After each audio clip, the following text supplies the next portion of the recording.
I've got no roots, but my home was never on the ground. I've got no roots, but my home was never on the ground. I've got no. A few moments later. Hai Sobat Pancasila, kamu kepo ya dengan kelompok 2? Iya. Kamu mau lihat performa portofolio 2? Iya. Kamu kepo dengan hasil diskusi kelompok portofolio 2? Iya. Yuk, simak videonya sampai habis. Siap.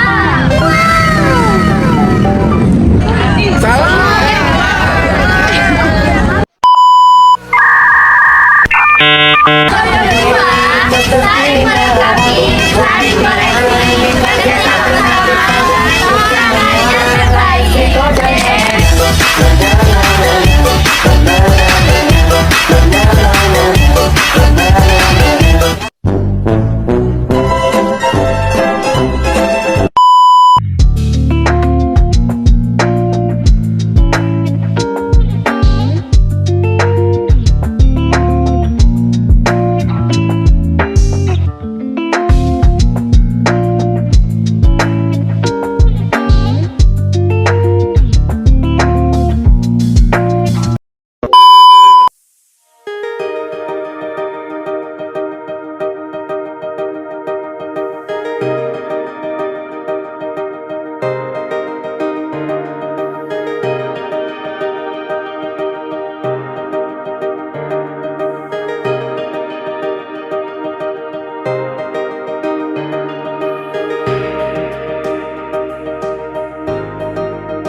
Ke Pasar Senggol membeli mangga. Cakep. Setelahnya mampir ke Pantai Losari. Cakep. Hai Sobat Pancasila. Hai. Jumpa lagi dengan kami. Assalamualaikum warahmatullahi wabarakatuh. Di sini kami dari kelompok portofolio 2 akan mempresentasikan hasil diskusi kami dengan mata kuliah Hukum Ketenagakerjaan dengan tema outsourcing dengan dosen pengampu yaitu Bapak Dr. Mustari Ekum. Adapun tugas kami yaitu memberikan usulan kebijakan serta kelebihan dan kekurangan dari usulan tersebut. Nah, teman-teman pasti masih asing kan dengan istilah outsourcing itu. Jadi mari kita menyimak pemaparan dari Saudari Gabriela dan Sriwanti mengenai apa sih outsourcing itu. Baik, terima kasih kepada moderator. Baik, saya akan menjelaskan pengertian outsourcing. Jadi, outsourcing merupakan istilah bahasa asing yang berasal dari dua suku kata, yakni out yang berarti luar dan source yang berarti sumber. Jika diintroduksikan ke dalam bahasa Indonesia, outsourcing berarti ahli daya. Terima kasih, saya serahkan kepada rekan saya. Kemudian kedua, menurut Web Buku Pasal 1601 B disebutkan bahwa pembaruan pekerjaan atau outsourcing ini adalah suatu perjanjian menyelenggarakan suatu pekerjaan tertentu bagi pihak yang lain, yaitu pihak yang memborong dengan menerima harga yang telah ditentukan. Terima kasih. Silakan kepada Nah, adapun pihak-pihak yang terlibat dalam melakukan outsourcing akan dijelaskan oleh Saudari Astrid. Baik, terima kasih atas kesempatan yang diberikan. Saya akan menjelaskan tentang pihak-pihak yang terlibat dalam melakukan outsourcing. Dalam outsourcing ada 3 pihak yang terlibat, yakni yang pertama yaitu perusahaan penerima pekerjaan. Dalam melaksanakan outsourcing, perusahaan penerima pekerjaan disebut juga sebagai pemborong ataupun perusahaan penerima pemborongan pekerjaan. Yang kedua yaitu perusahaan pemberi pekerjaan, adalah perusahaan yang membutuhkan pekerjaan atau buruh dalam mengelola usahanya. Adapun yang terakhir yaitu pekerja atau buruh adalah setiap orang yang bekerja pada perusahaan penerima pemborongan pekerjaan dengan menerima upah atau imbalan dalam bentuk lain. Baik, terima kasih. Saya serahkan kepada moderator. Nah, itulah penjelasan terkait pihak-pihak yang ikut melaksanakan outsourcing. Selanjutnya kita melangkah ke alasan mengapa suatu perusahaan melakukan outsourcing. Pada Saudari Nabila, saya persilakan. Terima kasih moderator telah memberikan kami kesempatan. Saya akan bahas tentang alasan perusahaan melakukan outsourcing. Alasan umum dan utama suatu perusahaan melakukan outsourcing ialah outsourcing dapat meningkatkan fokus perusahaan, dan yang kedua memungkinkan untuk membagi resiko, dan yang ketiga mempercepat keuntungan yang diperoleh dari proses re-engineering, dan keempat jasa yang diberikan oleh outsourcing lebih world-class dibandingkan dikerjakan sendiri, dan yang kelima memungkinkan tersedianya dana dan menciptakan dana segar, dan yang keenam memperoleh sumber daya tidak dimiliki sendiri, dan yang ketujuh mengurangi resiko kegagalan dan investasi, dan yang kedelapan outsourcing digunakan untuk mengatasi pengolahan hal untuk mengawasi fungsi yang sulit dikendalikan. Yang kedelapan, perusahaan dengan outsourcing bisa lebih baik mengontrol operasional perusahaannya. Saya kembalikan ke moderator. Nah, teman-teman jadi mengetahui kan apa alasan suatu perusahaan melakukan outsourcing. Selanjutnya kita akan membahas outsourcing dalam hukum ketenagakerjaan di Indonesia yang akan dipaparkan oleh Saudari Vika. Baik, terima kasih atas kesempatan yang telah diberikan kepada saya. Selanjutnya saya akan menjelaskan mengenai outsourcing dalam hukum ketenagakerjaan di Indonesia. Prosedur perjanjian pemborongan pekerjaan atau outsourcing diatur pada pasal 64 sampai 65 Undang-Undang Nomor 13 Tahun 2003 tentang ketenagakerjaan. Perjanjian pemborongan pekerja dibuat secara tertulis dengan memperhatikan beberapa ketentuan dalam hukum perjanjian pada umumnya. Dalam Undang-Undang 13/2003 pasal 65 ayat 2 memberikan batasan terhadap pekerjaan-pekerja yang dapat diserahkan kepada perusahaan lain melalui outsourcing atau pemborongan. Itulah tadi perjanjian pemborongan outsourcing dalam hukum ketenagakerjaan Indonesia. Saya kembalikan kepada moderator. Itulah outsourcing dalam hukum ketenagakerjaan Indonesia. Selanjutnya kita melangkah ke syarat apa sih yang diperlukan dalam melakukan outsourcing. Selanjutnya saya serahkan kepada Saudari Anjani. Baik, terima kasih. Di sini adapun syarat pekerjaan yang dapat diserahkan kepada perusahaan lain yaitu, yang pertama dilakukan secara terpisah dari kegiatan utama. Yang kedua dilakukan dengan perintah langsung atau tidak langsung dari pemberi pekerja. Nah, yang ketiga merupakan kegiatan penunjang perusahaan secara keseluruhan. Dan yang keempat adalah tidak menghambat proses produksi secara langsung. Nah, saya serahkan kepada moderator. Nah, selanjutnya Saudari Anjani mungkin bisa melanjutkan menjelaskan terkait masalah yang sering timbul dalam pelaksanaan sistem outsourcing. Baik, terima kasih.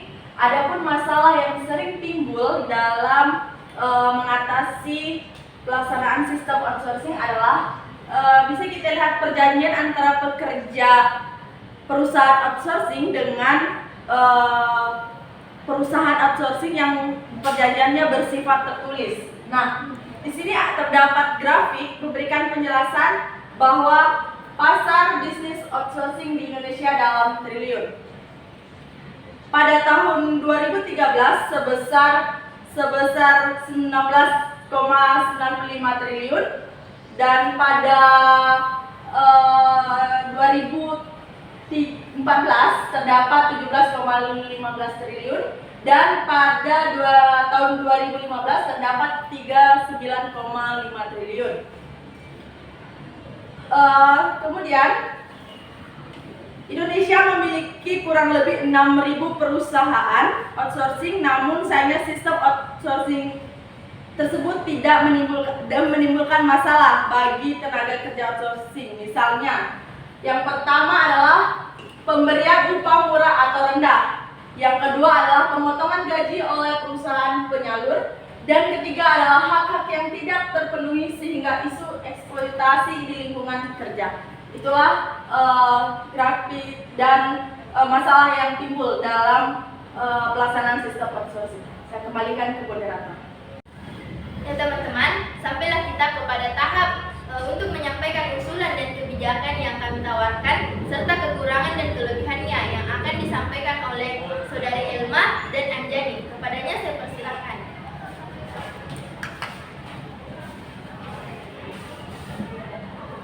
Terima kasih moderator atas kesempatannya. Terima kasih sudah mempercayakan kita berdua di sini untuk menyampaikan usulan kebijakan yang sudah kita rembukan sama-sama. Jadi di sini ada berapa kebijakan yang kita usulkan? Ada 2 kebijakan. Ya, ada 2 kebijakan yang sudah kita pikirin secara matang-matang. Yang kami rasa dua kebijakan ini bisa membantu menangani masalah-masalah outsourcing di Indonesia. Oke, mari kita lihat kebijakan yang sudah kami diskusikan bareng-bareng. Kebijakan yang pertama ada apa? Bisa di-spell? IAO. Ya. Information about outsourcing. Ya, jadi kebijakan pertama yang kami usulkan untuk menangani masalah outsourcing ialah IAO atau Information about Outsourcing. Jadi bagaimana sih IAO ini? Jadi konsep dasarnya IAO ini akan berupa website resmi dari Kementerian Tenaga Kerja. Jadi IAO ini akan merupakan website resmi dari Kementerian Tenaga Kerja. Jadi nanti IAO ini akan memberikan informasi kepada 3 subjek. Tadi kan sudah disebutkan nih di awal, siapa saja sih pelaku-pelaku dalam outsourcing ini, ada 3 subjeknya. Yang pertama itu adalah perusahaan outsourcing, yang kedua perusahaan pemberi kerja, dan yang ketiga adalah benar-benar pekerja atau buruh. Jadi nanti IAO ini akan memberikan informasi kepada mereka bertiga.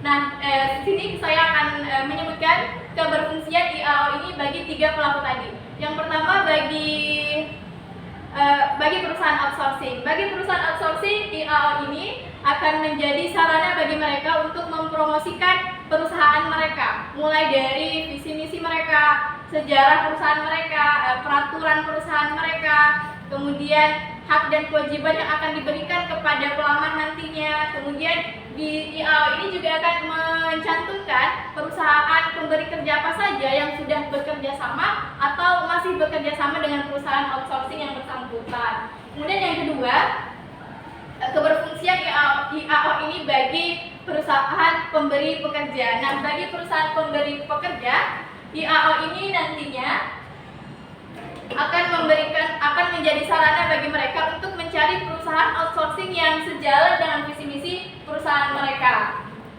Selain itu, di sini juga akan menjadi sarana untuk memperkenalkan perusahaan pemberi kerja itu. Nanti di sini mereka bisa mempromosikan juga perusahaannya, menjelaskan visi misinya, kemudian bagaimana kondisi kerjanya, kemudian apa yang menjadi fokus kerjanya, bidang kerjanya apa, seperti itu. Tidak hanya itu, lewat IAO juga perusahaan pemberi kerja dapat melangsungkan dapat meminta kesepakatan. Misalnya saya adalah pemberi kerja dan Anjani adalah punya perusahaan penyedia jasa outsourcing. Nah, saya bisa saja melalui IAO ini meminta atau mengirim pesan, mengirim ajakan kepada perusahaan Anjani untuk bekerja sama, collaboration, seperti itu.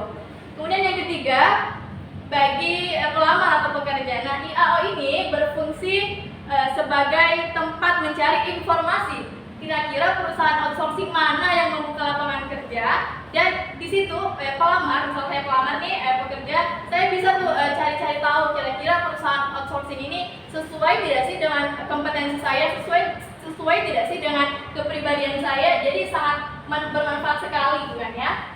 Oke, itu saja mengenai IAO. Satu lagi, saya lupa. Jadi dengan IAO ini, karena dia diturunkan atau diterbitkan oleh Kementerian Tenaga Kerja, alhasil pemerintah dapat melakukan pengawasan terhadap kegiatan outsourcing, sehingga ini dapat mencegah terjadinya pelanggaran dalam kegiatan outsourcing. Karena ya tadi ya disampaikan bahwa banyak sekali masalah-masalah outsourcing seperti upahnya yang dipotong. Dan kita kan sudah pernah ya kemarin berdiskusi tentang bagaimana outsourcing itu. Nah, untuk mencegah hak-hak pekerja outsourcing itu terhampas hak-haknya, maka saya rasa IAO ini dapat mencegah hal perampasan hak pekerja itu. Nah, untuk kelebihan dan kekurangannya dipersilakan untuk dijelaskan. Baik, Saudari Alma, baik di sini IAO memiliki kelebihan dan kekurangan. Nah, kelebihan dari IAO ini sendiri yaitu memberikan informasi secara luas tentang lowongan kerja perusahaan outsourcing. Nah, yang kedua, kegiatan outsourcing akan bersifat transparan untuk mencegah penipuan atau penyelewengan terhadap pekerja atau buruh. Nah, yang ketiga adalah menjadi sarana bagi pemerintah untuk melaksanakan pengawasan terhadap aktivitas outsourcing. Dan yang keempat adalah menjamin hak-hak pekerja outsourcing. Nah, ada kelebihan, tentu ada kekurangan. Nah, kekurangannya itu membutuhkan waktu yang cukup lama untuk merealisasikan IAO ini. Benar banget teman-teman. Jadi itu tadi ya, udah jelas, clear ya apa yang menjadi kelebihan dan kekurangan dari IAO ini. Tapi kira-kira Anjani optimis tidak sih IAO ini bisa terrealisasi? Optimis dong. Iya, optimis ya. Oke, kita langkah selanjutnya. Mari kita lihat kebijakan kedua yang kita tawarkan. Nah, ini dia. Kebijakan kedua yang kita tawarkan adalah berupa pembuatan lab spesialis tentang outsourcing. Tahu dah ya, apa itu lab spesialis? Ya, lab spesialis adalah hukum khusus mengenai outsourcing. Tadi Anjani udah menjelaskan grafiknya ya, betapa outsourcing itu di Indonesia sangat marak. Namun, ya kita tahu tadi juga teman kita udah jelasin bahwasannya ketentuan hukum mengenai outsourcing itu hanya diatur di dalam Undang-Undang Nomor 13 tahun 2003 tentang ketenagakerjaan, dan hanya ada dua pasal 64 dan pasal 65. Itu kan sangat ringkas sekali ya teman-teman penjelasan mengenai ketentuan hukum mengenai outsourcing. Oleh karena itu kami di sini mengajukan tawaran kebijakan agar kiranya pihak legislator dapat menambah lagi kebijakan yang lebih khusus, kebijakan hukum yang lebih khusus mengenai outsourcing, agar terdapat kejelasan, ketegasan dalam proses outsourcing, sehingga ya semua yang terlibat dalam kegiatan outsourcing itu dapat terlindungi hak-haknya, dan bagaimana semua pekerja dapat sejahtera hidupnya. Nah, untuk kelebihan dan kekurangan silakan rekan saya untuk disampaikan. Oke, terima kasih.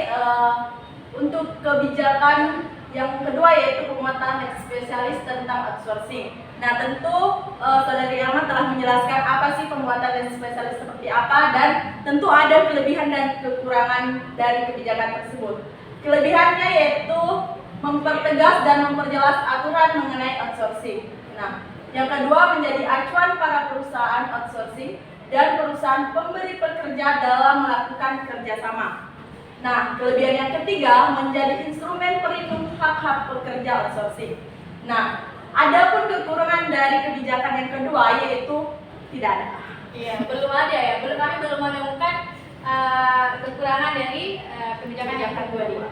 Oke teman-teman, itu saja yang sempat kami sampaikan mengenai kebijakan yang kami usulkan bareng-bareng. Tapi kami dipercayakan untuk menyampaikan itu ke teman-teman. Terima kasih Anjani sudah setia mendampingi saya di sini. Oke, dan selanjutnya kami serahkan ke moderator. Terima kasih. Nah, itulah pemaparan dari kami mengenai penjelasan apa sih itu outsourcing serta usulan kebijakan dan kelebihan serta kekurangan usulan kebijakan tersebut. Kami harap pemaparan kami ini dapat membantu teman-teman sekalian dalam menambah ilmu. Sekian dan terima kasih. Wassalamualaikum warahmatullahi wabarakatuh.